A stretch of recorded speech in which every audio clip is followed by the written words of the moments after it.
海係香港呢座城市嘅底色，鹹鹹嘅海風裏面總會帶住一絲獨特嘅腥味。對大多數人嚟講，呢個係生活嘅尋常氣息，但對一個少年嚟講，呢個就係命運最早嘅召喚。佢叫余家軒，17歲，呢個係佢對手，由3歲起就浸泡喺同一種味道裏面。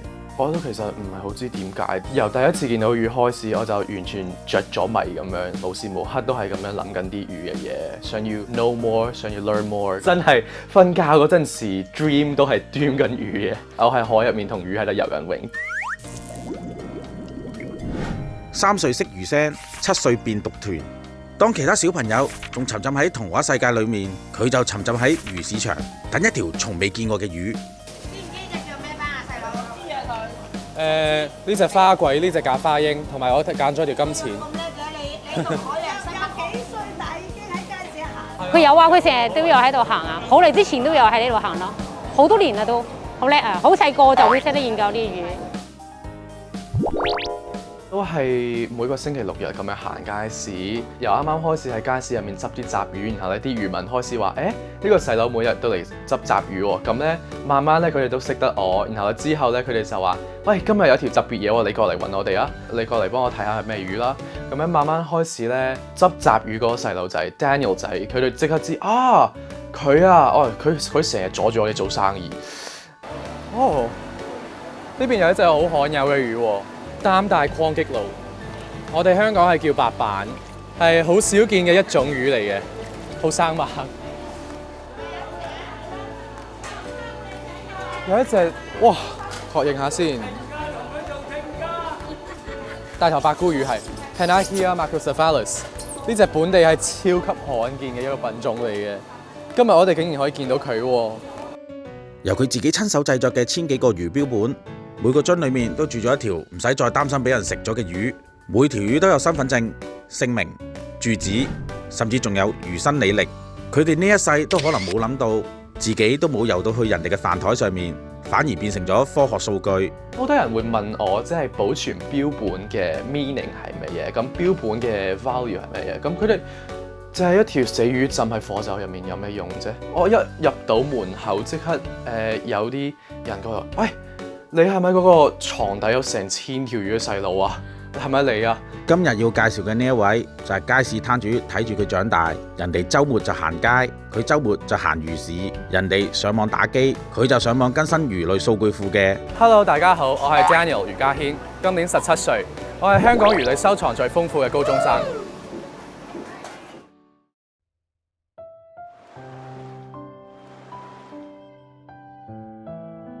當時我細個時候喺屋企樓下就係呢個好大嘅一個批發市場啦。咁我記得係媽咪第一次帶我過去睇啲魚。當時咧我就未去咁樣好仔細去睇嗰啲大魚，反而咧我係俾啲側邊嗰啲雜魚吸引咗。咁我喺度好仔細咁樣睇住每一條魚係長乜樣，咁樣我就覺得哇，咁 diverse 嘅，咁多品種嘅，即刻俾佢哋吸引住。然後咧我會更加想了解佢哋每一個品種身後嘅故事，因為我當時可能3、4歲，我同媽咪喺一個書店入面逛緊，咁咧我哋見到有一本書係叫魚 Just Fish， 我就見到個封面咧好多唔同嘅魚，咁我就攞翻咗屋企，過咗成個月我都係咁唔停咁樣由頭讀到尾，我睇咗其實1、2遍之後咧。嗰個啲 information 就好深入嘅 embedded into my mind 咁樣，即係永遠唔會忘記嘅。可能係一條魚我諗過嘅，因為我嘅名係余家軒，咁咧我都係姓余嘅。細個時候其實我都冇 notice 呢樣嘢，係我上堂嗰陣時咧，老師咧知我好中意魚，佢話：咁你又叫余家軒喎？我話：係喎，可能我上報紙有一條魚。咁依家我哋介紹下我嘅雪櫃。我嘅雪櫃入面咧擺咗好多我暫時未有時間去處理嘅魚標本。你可以見到有好幾層。呢個雪櫃係我自己存咗錢去購買嘅，因為我發現咧其實我收集嘅魚類真係太多，咁樣我又冇咁多時間去處理佢哋。咁雪櫃係一個好好保存方法。你會見到有好多啲魚係新鮮由街市收翻嚟，咁樣保存係一樽樽咁樣有啲 code attach 喺嗰度。咁樣呢啲魚呢，我到時係將佢哋解凍咗之後呢，將佢哋用針拼住，用 formalin 去固定佢哋，擺入水入面去影相，去記錄佢哋新鮮嘅樣，然後咧到時再將佢哋擺入formalin 入面保存，然後咧最後咧佢哋就會變成咁樣啦。呢度係我平時星期六日會嚟嘅香港仔添光墟。雖然今日好似冇咁多檔開住，不過我哋都可以睇下。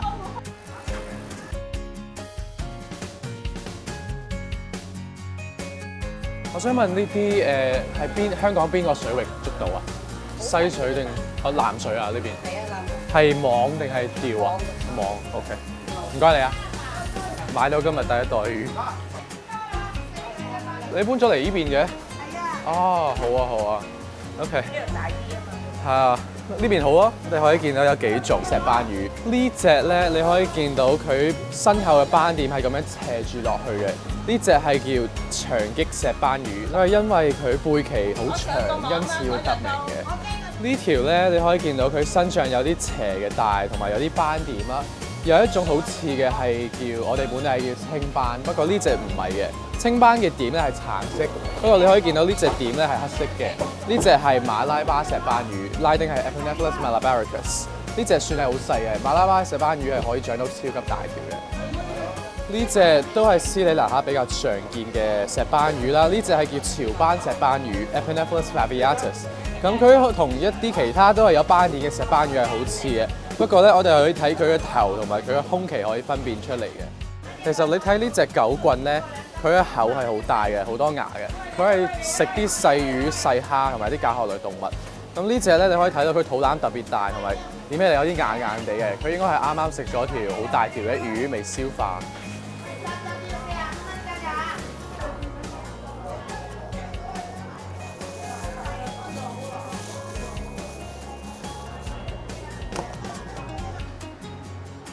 咁依家咧，我哋買到一啲本地嘅牛抽，有啲盲蝦虎，同埋有一隻沙丁魚，仲有一隻狗棍，同埋有一啲斯里蘭卡嘅石斑魚，算係收穫幾好噶啦。依家我哋去鴨脷洲睇下，仲有冇啲咩魚。當時都係由行街市開始嘅，我哋有咁多國家啲魚去進口嚟香港。我哋自己嘅海域又有咁多品種嘅魚。最近咧，我都有開始去同一啲漁民去有一啲 collaboration， 咁佢哋都會俾我哋 send 一啲 samples 過嚟去做研究咁樣。佢哋每一隻都係有歷史有故事嘅，好似一個時間膠囊啦。例如有一條魚係2019年採集到嘅，咁咧我今日咧我將佢攞出嚟睇啊！我記得當時咧，我喺街市入面，漁民同我講咗咩嘢，佢哋話啊呢條魚咧，我哋係點樣釣到嘅？我哋係咩深度？有一個故事喺我心入面，我會諗起泥鯭艇今日喺度啊！我哋可以影下泥鯭籠咧，你可以見到左邊有一啲啦，呢啲籠係用鐵做嘅，入面有啲石可以將啲籠沉入去，然後咧入面擺啲麵包或者啲其他啲蝦肉、魚肉嗰啲脷。吸引啲魚入咗去之後，佢哋就出唔到嚟，係一種比較傳統嘅捕魚方式。咁咧，主要嘅魚獲咧都係呢啲，好似泥鯭啦、沙鯭啦，有時候有啲斑、石狗公，然後都係啲臘魚、石烚，係比較常見嘅魚。呢啲魚咧，你雖然睇佢好細啦，不過其實咧佢哋最大都長到係咁大㗎啦，係非常之好食嘅。人哋睇到嘅係呢條魚清蒸應該好鮮美喎。佢睇到嘅就係呢位魚先生原本住喺邊片海域呢？有幾多個鄰居？兄弟姊妹有冇一齊嚟香港？呢種職業病令佢成為咗街市裏面最特別嘅另類解說員。呢度呢隻黃色嘅魚呢，好靚啊！呢隻係叫白聲笛鯛，香港叫石蚌啦。佢魚鰭有鮮黃色，同埋身上係發紅色嘅，同埋有一個好明顯嘅白點啦。呢隻係野生嘅，咁野生同養殖呢，食起嚟可以講係天差地別。咁呢隻魚點解咁多人中意食呢？佢肚腩入面咧有一嚿黃色嘅膏，啲膏咧可以攞出嚟擺喺條魚身上蒸，蒸入嗰陣時咧，啲油會入到啲魚嘅肉入面，會好香嘅。咁呢邊咧，我哋可以見到一啲疏羅啦，疏羅滾湯係非常之好飲嘅。扁膠咧雙煎啊，或者煮都會好好食嘅。咁呢個 size 啱啱好係好肥，有啲脂肪喺入面，會非常受人歡迎。呢邊仲有2條好相似嘅魚啦。咁呢類魚咧係外陽性係好惡嘅predator fish 啦。咁佢可以見到佢有好尖嘅牙，係用嚟食細魚，咬住啲細魚咧，啲細魚就唔甩嘅。Hello， 咁咪帶住啲朋友過嚟影下我行街市啊，影下啲魚。哦，有條海黃花喎，呢條係正嘢啦。呢條係一條野生嘅大黃花魚，學名係 Laromyctes crocea。咁咧野生嘅咧係比較少見嘅，依家大部分市面都係養殖嘅個體啦。咁野生好明顯，你可以見到佢條魚係好幼長嘅，佢個尾柄咧都係好幼嘅。咁咧養殖嗰啲咧係比較肥啲嘅，黃黃地嘅顏色係因為佢身體啲鱗片入面咧有 xanthophores。That's why 啲漁民咧中意喺夜晚捉啲黃花魚，因為喺黑暗嘅環境入面咧，啲 melanin 會刺激啲 xanthophore 去釋放啲黃色素，咁條魚會變得好黃，啲客人就會好中意買咯。呢條係算係非常之大嘅一條啦，本地係少見。你睇到側邊有一啲細條啲，喺佢面前咧根本不值一提㗎啦。哇！呢條亞帶好大條喎。通常啲大魚咁大條大魚咧都係鹽醒釣或者船釣嘅，不過呢隻係菇仔艇捉到，係非常之難得。你可以見到佢成條都好完整啦，啲光質都好靚。好多年啦，佢好細個咧都有嚟呢度行啊，即係嚟幫我哋買嘢啊。同埋佢好中意啲魚仔嘅，即係有啲細細條嘅魚仔咧，佢就會話啊，可唔可以俾我啊咁樣，好聰明啦佢。我啱啱睇下講法，呢條係皮氏叫菇魚，香港少見嘅。你可以睇佢下面嘅臀鰭同埋腹鰭係黑色嘅。我哋叫大地魚。大地魚，咁呢啲通常點樣煮食㗎？我哋會醃鹹先咯。哦，鹹先。醃鹹先嚟蒸咗嚟食咧，好好食嘅。你覺得好唔好食㗎？真係好食啊！好食啊！唔好食攞翻嚟俾我食。係啊。呢條係我由細到大最中意食嘅鹹水魚啦。呢條係叫花面星嘅。香港本地係冇呢種魚，通常係進口嘅。佢應該係星斑入面最接近野生東星斑嘅味嘅一種星斑。蒸起嚟咧，啲肉咧係好滑同埋好甜嘅。今晚係我嘅 dinner。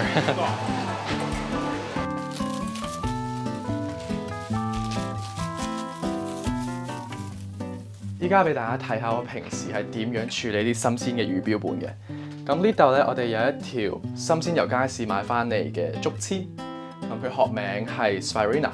咁竹籤咧，即係梭魚，我哋喺香港係有好多品種嘅。咁咧，依家我俾大家睇下我哋點樣鑑定佢係咩品種。首先咧，我哋要睇佢嘅 gill raker。咁咧係第一胎公咧，我哋可以見到佢有2個好幼嘅 gill raker。咁我哋可以排除咗有啲可能冇 gill raker 或者有好多細個 gill raker 嘅品種。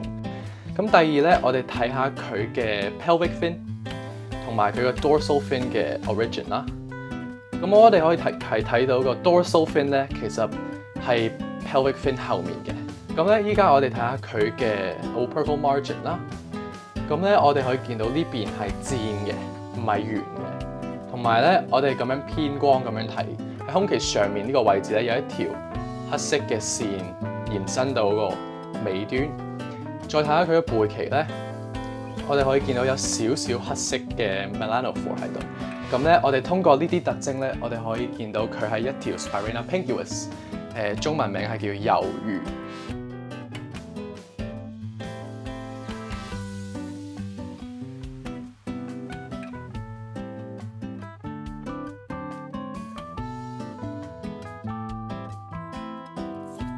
咁樣就將條魚整好晒啦。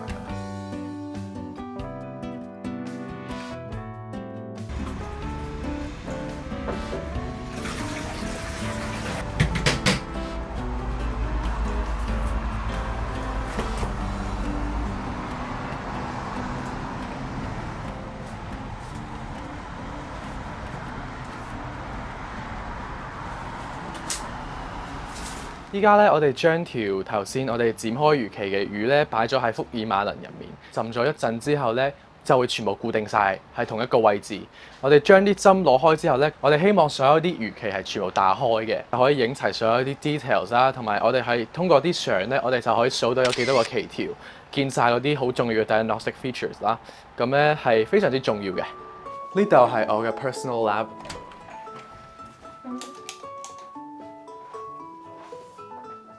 你可以見到呢個 shelf 擺滿咗我呢啲店收藏嘅全部魚類標本，佢哋每一個咧都有自己嘅 label，你可以睇到呢度就寫住佢嘅日期，我喺邊度揾到同埋佢嘅名。呢個係一條7代九極鱸，Cephalopholus igaraciensis，咁係好出名嘅一種石斑魚。佢嘅特別之處即係佢好 recognizable 啦，你可以見到佢有啲好明顯嘅條紋。佢生嗰陣時咧係成條火紅色同埋有啲橙色嘅紋，係好靚嘅一種石斑魚之一。咁當時咧呢種石斑魚俾人得咗係香港最少見嘅石斑魚，香港本地係冇佢嘅，不過咧可能間唔中會喺啲東南亞進口嘅石斑魚入面揾到1-2條。呢個係一條Scorpionopsis， 呢個係 Scorpionopsis posii。佢哋長，因為佢哋好相似 to one another， 咁係好易俾人 ID 錯嘅。我呢邊咧呢個 shelf 我係有大概按照佢哋啲 family 去分類嘅。上面呢兩格咧係唔同嘅石斑魚，呢度係笛鯛，呢度係 Lathrinus， 呢邊仲有啲其他嘅笛鯛同埋石鱸。呢邊係 Scorpion fishes，Scorpaenidae。然後咧呢邊係有一啲其他嘅 family， 呢邊係 Hoplites， 呢隻係 Lophiomys， 有一啲 Uranoscorpus， 仲有啲碧魚，例如 Antenarius， 同埋呢邊有我啲好中意嗰啲 Anthiadidae 嘅 Threadfin Basilids， 都係啲比較舊嘅 sample 啦。當時我係將啲魚由街市攞翻嚟之後，影咗相去記錄佢哋新鮮嘅姿態，然後又擺去 75% ethanol 去保存。可以見到其實魚身上係有一啲皺紋啦，係有啲 wrinkle 嘅，因為 ethanol 佢係一個 dehydrating agent， 係將啲魚身體入面嘅水分咧去整出嚟，然後咧將條魚咁樣保存喺入面。依家咧我會用係 formalin 咧係將啲 protein structure denature， 咁咧條魚咧仲係好似新鮮咁樣好飽滿咁樣，保持咗佢原先嘅狀態，咁樣依家係做到更加好嘅一個保存方式。咁當時雖然我冇朋友會分享呢個興趣啦，我都冇啲前輩會去 guide我係自己會每日係咁樣鑽研啦。咁當時我喺學校咧，我係可以算係冇咁 blend in 啦，其他小朋友咧係咁。可能玩緊遊戲，可能有啲自己特長嘅運動。咁咧當時我係淨係中意魚，我冇咩其他即係好突出嘅興趣啦。咁我其實咧有嘗試去 blend in 嘅，我可嘗試話啊，佢哋玩緊 Roblox， 咁我都 download 咗，我入咗去話呢個咩嘢嚟㗎？好冇興趣喎，1分鐘都唔想要去玩遊戲。之後咧，我覺得你係唔需要去 force 自己去 blend in 一個 society 一個 community 嘅。其實你做好自己你中意嘅嘢，你自己覺得開心就 OK 㗎啦。直到某個深夜，佢決定放棄咗兼容模式。既然傾魚冇人應機，咁就起個魚塘，自己養魚友。於是 HK Fish Diary 一個野生魚類學家嘅線上根據地就誕生啦。大概2022年開始去做一個 Instagram 嘅一個 page 叫 HK Fish Diary 358。咁依家已經係算係比較 established 嘅一個香港嘅魚嘅 photographic database 啦。我通過呢啲方式咧，希望去將一啲可能冇咁多人知嘅一啲 knowledge 去傳遞出去，俾更加多可能唔止係香港嘅人啦，可能係全世界其他啲人去了解到香港本地嘅海鮮文化。通過呢個咧，我都係可以去 advocate for conservation 啦，保育啦。如今佢嘅魚友圈越嚟越大，由香港街市攤主到國際海洋學者，呢班人都有個共同默契，愛魚嘅最高境界係俾大家唔單止知道魚係點食，仲懂得海洋點解值得愛。我都通過呢個平台咧，我識到好多同我有一樣興趣嘅朋友啦。Daniel， 我見到你呢條魚好特別喎，我哋呢度咧可能有一條好相似不過唔一樣嘅喎，你有冇發現啲唔同嘅嘢啊？咁樣更加多人會過嚟問Daniel， 我今日喺街市見到呢條魚，你得唔得幫我 ID 下係咩品種？咁樣保持住一個好緊密嘅 connection， 我哋會討論關於魚嘅嘢。咁呢個都即係解決咗我冇地方去分享。由腥味撲鼻嘅漁港碼頭到嚴謹嘅學術會議現場，呢條魚到底游出咗點樣嘅軌跡？我係今年嘅6月份，我去咗 IPFC 會議，係全世界最大嘅魚類學嘅 conference 啦。我一入到門口，即刻有啲人講話：喂，你係咪嗰個床底有成千條魚嘅細路啊？係咪你啊？咁我就覺得啊，我都有俾人 recognize 喎，即刻識咗好多，即係之前我睇論文啲作者，我淨係見到名嘅人，咁樣依家見到真人，咁樣我可以同佢分享我哋唔同嘅 knowledge 啦。例如呢一盒呢，就係我收集嘅唔同嘅魚嘅 tissue sample 啦。我哋去知一個魚嘅品種同埋佢哋品種之間嘅唔同呢，係好重要嘅。例如睇呢個海岸有啲咩品種。然後咧，我哋決定我哋點樣保護呢個海岸嘅生態。我哋知佢嘅 species 之間嘅 difference，幫助我哋去 identify 佢係咩品種。然後咧，通過我哋 identify 呢啲品種咧，去 as whole 去睇呢個地區嘅 biodiversity。然後咧之後咧，我哋可以更加去好嘅保護呢邊嘅環境同埋啲 resource。呢個少年對魚嘅痴迷，唔係要將一個個玻璃樽變成博物館，而係想喚醒一種更深嘅自覺。當我哋了解到一片鱗嘅紋理，先至會懂得成片海嘅呼吸。我係 FishBase 最年輕嘅official collaborator 之一啦。我哋其實對於海洋嘅魚類嘅了解真係可能唔到10%，因為永遠咧我哋都有啲新發現。例如對香港嘅魚類咧，我哋唔會知我哋今日海入面會有啲咩魚喺度游緊，同埋因為依家世界都變緊，有 climate change， 有啲環境變化，海洋嘅溫度提升緊咁樣，咁會都有啲 shifts 嘅。我哋係要 constantly 去記錄。去學習、去了解呢啲嘢，我哋先會有一個好全面嘅一個 database 咁樣。我覺得香港呢個城市咧係俾咗我好大嘅一個resource 啦，因為香港咧四面環海，我哋有一個好豐富嘅海洋資源喺度啦。我哋嘅海洋魚類嘅品種咧，甚至可以同加勒比海去做對比嘅。呢個島啱啱有原住民嗰陣時都係漁民啦，我哋由好耐之前就開始食魚。今日咧，我哋有咁多街市，每日都有咁多唔同嘅魚入嚟，咁咧我就可以有一個好 accessible 嘅地方去開始去研究呢啲魚。我家人咧真係俾咗我無條件嘅愛同支持啦。